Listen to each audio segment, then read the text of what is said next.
আপনার জীবনের সমস্যার সমাধান গীতার মধ্যেই লুকানো আছে। আপনি যদি সম্পূর্ণভাবে গীতা কি, গীতাকে বুঝতে পারেন, তাহলে আপনার জীবনের সমস্ত সমস্যা ও কঠিনতা সহজেই মুছে ফেলতে পারবেন। যেটা আপনি জীবনে পেতে চান তা অবশ্যই অর্জন করতে পারবেন। আপনি শুধু শেষ পর্যন্ত গীতার এই জ্ঞানটি শুনুন। গল্পের আকারে আপনাদের শোনানো হচ্ছে, মন দিয়ে শুনুন। গীতার প্রথম উপদেশ হলো, এই কলিযুগে যত লোক আছে বেশিরভাগটাই স্বার্থপর। নিজের স্বার্থ ছাড়া কেউ আপনার সাথে সম্পর্ক রাখবে না।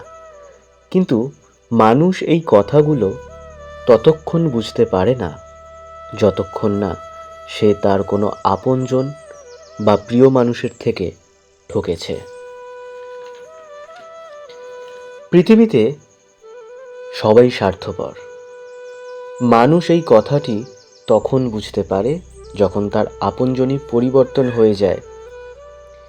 একজন খুব বড় ধনী ব্যক্তি ছিল, যার কাছে অনেক টাকা ছিল, নাম খ্যাতি, বাড়ি গাড়ি চাকর সব কিছু তার কাছে ছিল। কিন্তু তার জীবনে একসময় এমন এলো যখন সব কিছু ধীরে ধীরে হারিয়ে যেতে থাকলো। তার ব্যবসাতে লোকসান হলো, আর সেই লোকসান পূর্ণ করতে গিয়ে তার সব কিছু চলে গেল। যখন তার বন্ধু আত্মীয়রা জানতে পারলো তার কাছে এখন আর টাকা পয়সা নেই, তখন তারা ধীরে ধীরে তাকে ইগনোর করতে থাকলো। লোকটা যখন তার আত্মীয় স্বজন আপনজনদের সাথে দেখা করতে চাইলো, তখন তারা কেউ সাহায্য করলো না।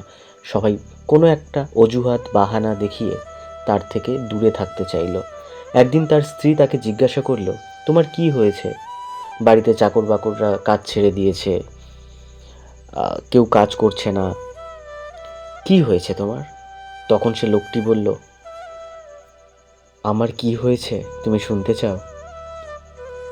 আজ আমার ব্যবসায় অনেক বড় ক্ষতি হয়ে গেছে, যার কারণে আমি সব হারিয়েছি।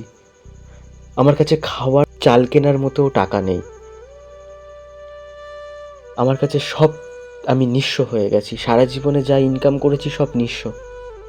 যখন তার স্ত্রী জানতে পারল তার স্বামী গরিব হয়ে গেছে, তখন সে বলল, আমাকে বিয়ের আগে যদি এই কথাটা বলতো তোমার একদিন টাকা পয়সা থাকবে না, তাহলে আমি তো তোমায় বিয়েই করতাম না। সে কি, তুমি আজকের গরিব, তোমার কাছে কোনো টাকা পয়সা নেই, তাহলে কি হবে? এই বলে তার স্ত্রী সেখান থেকে চলে যাচ্ছে। তখন সেই লোকটি তার স্ত্রীর কাছে ছুটে গিয়ে জিজ্ঞাসা করল, তুমি কোথায় যাচ্ছ? তার স্ত্রী বলল, আমাকে ধরবে না। কি ক্ষমতা আছে আমাকে খাওয়ানোর তোমার? ছাড়ো। তখন লোকটি তার স্ত্রীর পা দুটি জড়িয়ে ধরে কাঁদতে থাকলো। বলল, আমি তোমাকে খুব ভালোবাসি। দেখো না, আবার হয়তো দিন ভালো আসবে। তুমি তো আমাকে বলেছিলে তুমি আমাকে ভালোবাসো, আমার সাথে সব সময় থাকবে। আজ তুমি আমায় ছেড়ে চলে যাচ্ছ। তখন তার স্ত্রী বলল, হ্যাঁ বলেছিলাম, এখন আমার মত বদলে নিয়েছি, কারণ আজ তুমি ভিখিরি, গরিব। আমার একটা সম্মান আছে, আমি একটা গরিব লোকের সাথে থাকবো? এই বলে তার স্ত্রী তাকে ছেড়ে চলে গেল। লোকটি একা একা কাঁদতে থাকলো। একদিন লোকটি ভিক্ষা করতে লাগলো রাস্তায়। কেউ পয়সা দিত, কেউ দিত না। সে ক্লান্ত হয়ে গেছিল। একটি গাছের তলায় সে বিশ্রাম নিতে গেল। তার খিদের জ্বালায় তার মাথাটি ঘুরে অজ্ঞান হয়ে যায়। একটি মেয়ে তার চোখে জল দেয় এবং ধরে নিয়ে লোকটিকে তার বাড়িতে নিয়ে গিয়ে তাকে খেতে দেয়। লোকটির জ্ঞান ফিরতে লোকটি দেখল সে ভাতের জায়গা নিয়ে একটি মেয়ে এসে তাকে খেতে দিচ্ছে।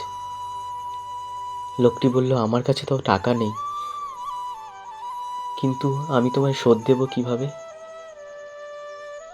তো এই থেকে প্রমাণ পাওয়া যায় যে আপনার টাকা পয়সা বাড়ি গাড়ি দেখে আপনার জীবনে আসবে, সে কখনোই আপনার আপন মানুষ নয়। কালকের আপনার টাকা পয়সা না থাকলে আপনাকে ছেড়ে চলে যাবে, কিন্তু যে শূন্য পকেটে আপনার হাত ধরবে সেই আপনার আপনজন। তাই আপনজনকে কখনো ভালো সময় হারিয়ে ফেলো না। তাই আবারও বলবো, যে বাড়ি গাড়ি টাকা পয়সা দেখে আপনার জীবনে আসছে সে কখনো আপনাকে ভালোবাসেনি।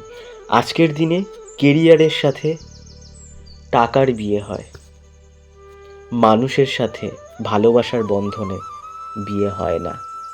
তো ভিডিওটা ভালো লাগলে অবশ্যই শেয়ার করবেন। হরে কৃষ্ণ।